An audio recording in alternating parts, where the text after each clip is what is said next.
In 1963, a man drove his personal Ferrari to the factory in Maranello, Italy. He had arranged a meeting to speak with the owner. His name was Ferruccio Lamborghini. He was a self-made millionaire, a farmer's son who built one of Italy's most successful tractor companies from nothing. He was not there to buy another car. He was there to make a complaint. The clutch on his Ferrari kept failing.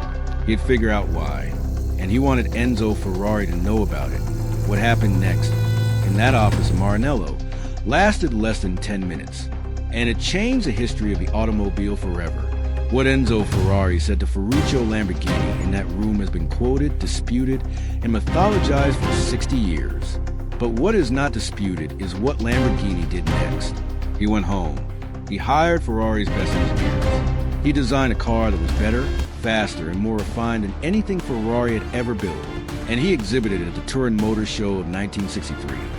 The same year Ferrari had dismissed him, specifically to humiliate the man who had told him he wasn't good enough.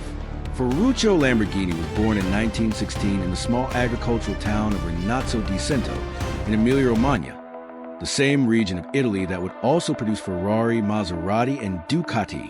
His father was a viticulturist. Ferruccio grew up working the land and developed a fascination with engines. During the Second World War, he served as a mechanic for the Italian Regia Aeronautica, maintaining vehicles on roads. When the war ended, he returned to Italy with nothing but his mechanical experience. He saw an opportunity. The agricultural sector needed mechanization, and there was a shortage of tractors. Using surplus military vehicles, he began building his own. By the early 1950s, Lamborghini Trattori was one of Italy's most successful tractor manufacturers. He then expanded into heating and air conditioning systems. Ferruccio Lamborghini became very, very wealthy, and like many successful men of that era in northern Italy, he bought a Ferrari, then another, and another. By the early 1960s, he owned several Ferraris, and he kept having the same problem. The clutch Ferrari used was the same one used in his Lamborghini tractors. He knew that clutch intimately, and he knew it was wrong for a high-performance sports car. He wrote to Ferrari. No response. He called. No meeting was arranged. Finally, he drove himself to Maranello. The meeting with Enzo Ferrari has been told many ways. In the most famous version, Ferrari told him, "Leave Ferrari's problems to Ferrari. You just keep making tractors." What is documented is the result. Lamborghini left Maranello with a decision already made. He was going to build a better car. Ferruccio Lamborghini did not make this decision out of pure spite. Though spite was certainly the fuel, he was a businessman, and he saw something Enzo Ferrari had overlooked. The market for a Gran Turismo, comfortable enough for long journeys, fast enough to compete, was underserved. Ferrari made race cars that could be driven on the road. Lamborghini decided to make a road car that could win a race. He hired Giotto Bizzarini, one of Ferrari's best engineers, who had recently been let go in what became known as the Palace Revolt, a mass exodus of Ferrari's best technical talent in 1961. He also hired John Paolo Dallara, another Ferrari veteran, and he brought in Franco Scaglione to design the body.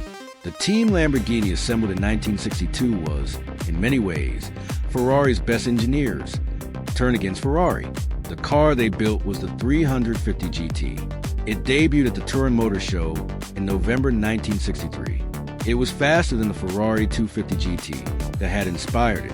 It had a better engine, a quad-cam V12 designed by Bizzarini, and it was, by contemporary accounts, more refined. Enzo Ferrari's response when he saw it was, reportedly, brief and dismissive. He did not take Lamborghini seriously as a competitor. That was a mistake. In 1966, Lamborghini presented the Miura at the Geneva Motor Show.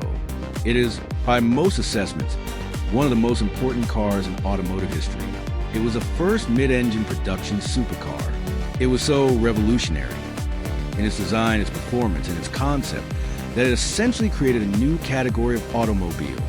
Ferrari had no answer to Miura, not immediately. It would take them years to develop a mid-engine competitor. By the time Ferrari responded, Lamborghini had already won. The rivalry between Ferrari and Lamborghini, became one of the defining commercial and creative battles of 20th century Italian industry. Both companies were born in the same region, produced by the same post-war economic miracle, and shaped by men with enormous egos and genuine technical genius. Today, Lamborghini consistently outsells Ferrari in certain markets. Its brand appeal among younger buyers is stronger. Its wait lists for limited editions are longer. And its design language, more aggressive, more theatrical, more deliberately confrontational than Ferrari's, draws a direct line to man who built it to prove a point. Enzo Ferrari died in 1988. Ferruccio Lamborghini died in 1993. Neither lived to see the full consequences of what they had built, but the consequences are visible every day in the rivalry between two companies that define luxury performance. In the debate, still alive, still passionate, about which is better. In the fact that you cannot talk about one without talking about the other. There is something almost absurd in the Lamborghini origin story. A millionaire complains about a car part. Another millionaire dismisses him. And the result is an entirely new company, a new product category, and 60 years of competition that has driven both brands to heights neither could have reached alone. Ferruccio Lamborghini, when the Maranello would complain about a clutch, he left with a mission. And 60 years later, that mission has produced one of the world's most successful automotive brands, built originally on the fuel of one man's wounded pride. Subscribe to The Reckoning every Tuesday, the real story behind the empires the world owns. Next week, he was fired as CEO of Twitter in 2008. He came back in 2015. They pushed him out again.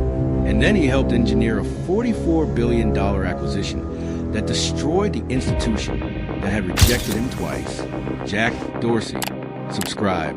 Hit the bell, because in corporate warfare, the most dangerous weapon is the one that takes a decade to build.